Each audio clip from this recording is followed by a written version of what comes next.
안녕하세요. 군사돋보기입니다. 러시아가 현지 시각으로 지난달 24일 새벽 우크라이나에 대한 전면 침공을 감행한 이후 오랜 시간이 지나지 않아 우크라이나군의 반격이 시작되었고 우리 모두는 이 같은 현상에 대해 의아할 수밖에 없었습니다. 전쟁을 시작할 때 상대방의 통신체계 및 핵심 시설, 지휘 시설 및 각종 인프라를 공격해 마비시키는 것은 최우선적으로 행해져야 할 일인데요. 이렇게 하지 않았더라도 전쟁 중인 나라에서 무차별적인 공격으로 주요 시설이 파괴되면서 통신망은 곳곳에서 장애가 발생하게 됩니다. 역시나 우크라이나의 통신체계도 전쟁이 시작됨과 동시에 러시아의 공격으로 타격을 입을 수밖에 없었는데요. 그런데 이상한 일이 너무 자주 발생하기 시작합니다. 강습 작전을 수행하는 러시아 헬기들이 대규모 우크라이나 군들의 스팅어 기습 공격을 받고 추풍 낙엽처럼 추락했고, 지상에서는 러시아가 자랑하는 최신형 전차들이 숨어있던 우크라이나 군들의 제벨린 대전차 미사일에 뚜껑을 날려대기 시작합니다. 이와 같은 일은 우크라이나군이 러시아군의 움직임을 부처님 손바닥 들여다보듯 훤히 꿰고 있어야 할 수 있는 일이었는데, 도대체 어떻게 이 같은 일이 가능한 것인지 많은 사람들의 관심이 끊이지 않았습니다. 물론 우크라이나가 러시아군의 암호화 통신 기기를 노획해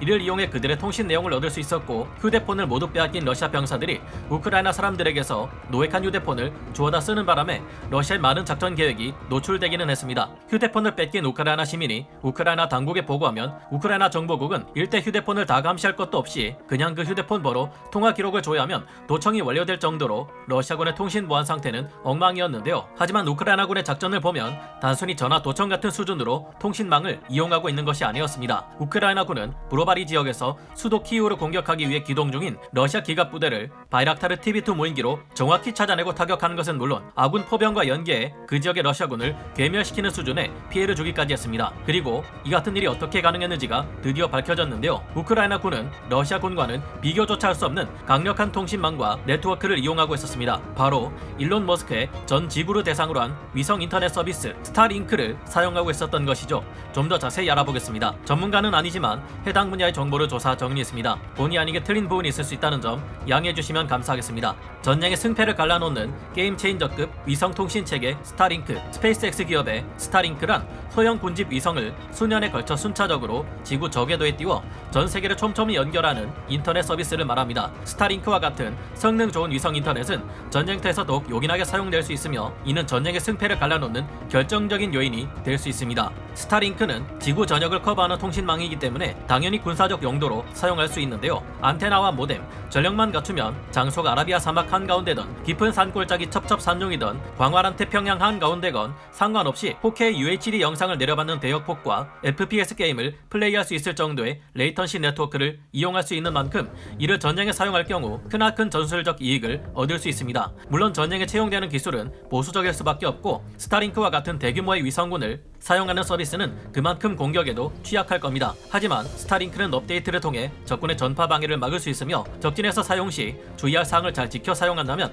전장 정보를 파악하고 이를 활용하는 데 있어 큰 도움을 줄 텐데요. 그렇게 스타링크를 사용하고 안 하고의 차이는 지금의 우크라이나군에게 있어 하늘과 땅만큼의 차이가 날 것으로 보입니다. 미군은 이미 전 세계에서 가장 고도로 발달된 위성 통신망을 갖춘 군대를 가지고 있지만 이들조차 전통적인 한계를 가지고 있는 통신망을 가지고 있습니다. 스타링크는 기존의 위성 통신망을 보완하면서 동시에 대규모 드론 운용, 네트워크 중심전과 같은 미래전을 가능하게 할 수 있는 핵심 요소로 자리매김할 수도 있는데요. 이것이 스타링크를 탄생시킨 일론 머스크가 원격 조종 및 AI를 기반으로 하는 6세대 전투기를 언급한 이유이기도 합니다. 미 국방성은 우선 스타링크 위성을 GPS 위성의 보조 역할을 할 수 있도록 지정한 상태인데요. 현지 시각으로 3월 28일 해외 언론 매체인 더 와이어 사이언스에 따르면 우크라이나군은 러시아의 전차와 진지를 드론으로 타격하는데 스타링크를 활용하고 있는 중이라고 합니다. 우크라이나군은 스타링크를 이용해 바이락타르 TB2 같은 무인 항공기를 모니터링하고 이를 통해 대전차 무기로 러시아군 기갑 부대를 타격하는 데 있어 정확도를 높이고 있습니다.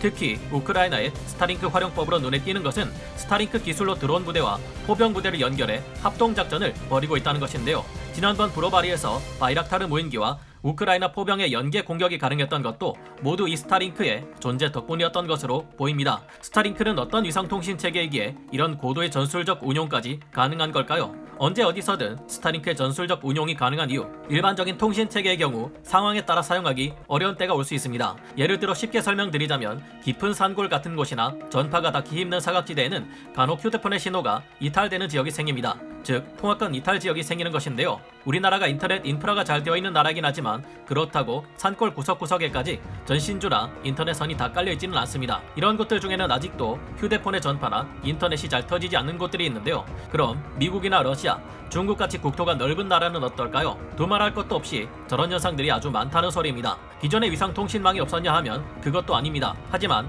일반 사람들이 사용하는 유선 인터넷이나 모바일 통신망과는 비교할 수 없을 정도로 모든 점에서 뒤처진다는 것이 문제였는데요. 사용하려면 갖춰야 하는 장비가 비싼 것은 물론 속도도 느리고 지연 시간 또한 긴데 요금까지 비싸기 때문에 지금과 같이 전신주나 인터넷선을 땅을 파고 묻는 방식으로 많이 이용하고 있습니다. 하지만 스타링크는 그런 문제점을 해결하려는 새로운 방식의 인터넷인데요. 스타링크를 이용하면 위성의 통신 신호를 받는 지상의 소형 안테나와 무선 인터넷 액세스 포인트 역할을 하는 셋톱박스가 갖춰지면 기존의 광통신망이나 기지국, 중계기 등 인프라가 없어도 무선 통신이 가능해집니다. 간략하게 설명하자면 미국이나 러시아처럼 국토가 넓은 국가는 땅이 너무 넓어서 땅을 파고 선을 묻는 공사를 하기 힘드니 하늘에 위성을 띄우는 겁니다. 그럼 아까 제가 말했던 것처럼 인터넷 속도도 느리고 장비와 요금이 비싸다는 단점이 생기겠죠. 그런데 그런 현상이 일어난 이유가 기존의 위성은 너무 높은 곳에 있기 때문이었습니다. 신호를 전달하는 과정에서 시간이 오래 걸린다는 단점도 있었는데요. 스타링크는 그런 위성의 궤도를 낮춰 여러 문제를 해결했습니다.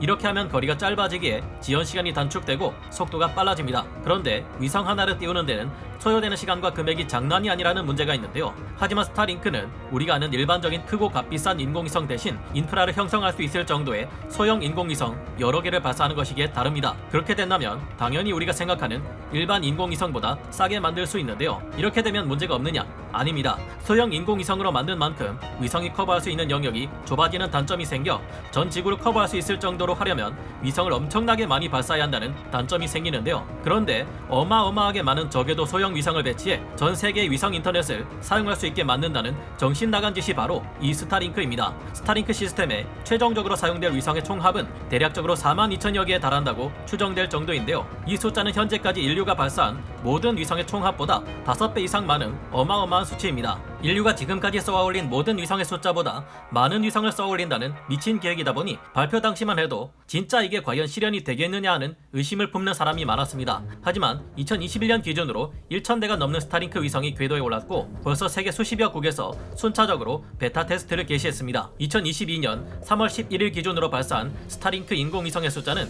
2,182개이며 현재 스타링크의 계획대로 궤도상에 있는 위성은 약 1,600여 개에 달하는데요. 이런 스타링크는 우크라이나 전쟁 전 우크라이나에 서비스를 제공하지 않았습니다. 아니나 다를까 2022년 2월 27일 전쟁 때문에 우크라이나 남동부 일부 지역에서 인터넷 서비스 접속이 원활하지 않았는데요. 이렇게 되면 전투를 수행하는 아군 부대와 통신 문제가 생겨남은 물론 민간인들은 대공황에 빠지게 됩니다. 또한 무차별적인 폭격으로 많은 사람들이 다쳐 위급 환자가 생기는 것은 물론 이 환자들을 대피소로 대피시키기 위해서도 통신 수단은 아주 중요한데요. 이에 미하일로 페도로프 우크라이나 부총리는 일론 머스크에게 스타링크 지원을 간절히 요청했고 일론 머스크는 이제 우크라이나에서 스타링크 서비스를 제공한다며 답하고 스타링크 안테나를 지원했습니다. 러시아가 우크라이나를 침공한 지 5일째이던 지난달 28일 스타링크를 통해 우크라이나 개발자 올레그 쿠트코브는 사회관계망 서비스에 인터넷 연결을 성공했다고 메시지를 올렸는데요. 현재 우크라이나는 군사작전뿐 아니라 민간 영역에서도 스타링크를 활용하고 있습니다. 스타링크의 단점, 사용 시 주의할 점.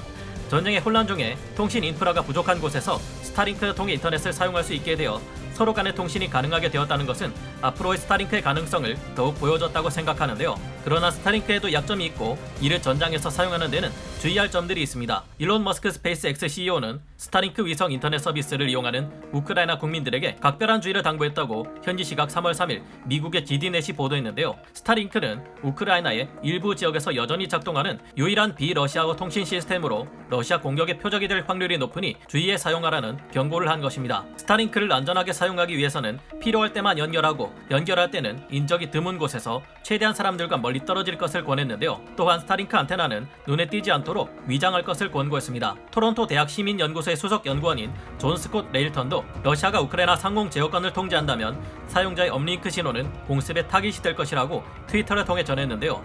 이런 점을 보면 우크라이나가 만약 제공권을 러시아에게 빼앗겼을 경우 아무리 스타링크가 발달된 위성통신 체계라고 해도 사용할 수 없었을지도 모르겠습니다. 이런 점들을 알기에 오늘도 우크라이나 공군의 전투기 조종사들은 목숨을 걸고 물량과 성능에서 우크라이나 전투기를 압도하는 러시아 공군 전투기들에 맞서 싸우는 것이겠죠. 현재 슬로바키아가 12대 미그 29AS를 우크라이나에 제공하고 미국은 이런 슬로바키아에 다른 나토 국가들의 F-16 전투기를 배치하도록 논의 중이라는데요. 그런 만큼 힘겹게 싸우고 있는 우크라이나에 하루빨리 강력한 전투기들과 방공 시스템들이 지원되기를 바라봅니다. 여러분의 생각은 어떠신가요? 오늘 군사 돋보기 여기서 마치고요. 다음 시간에 찾아오겠습니다. 감사합니다. 영상을 재밌게 보셨다면 구독, 좋아요, 알림 설정 부탁드리겠습니다.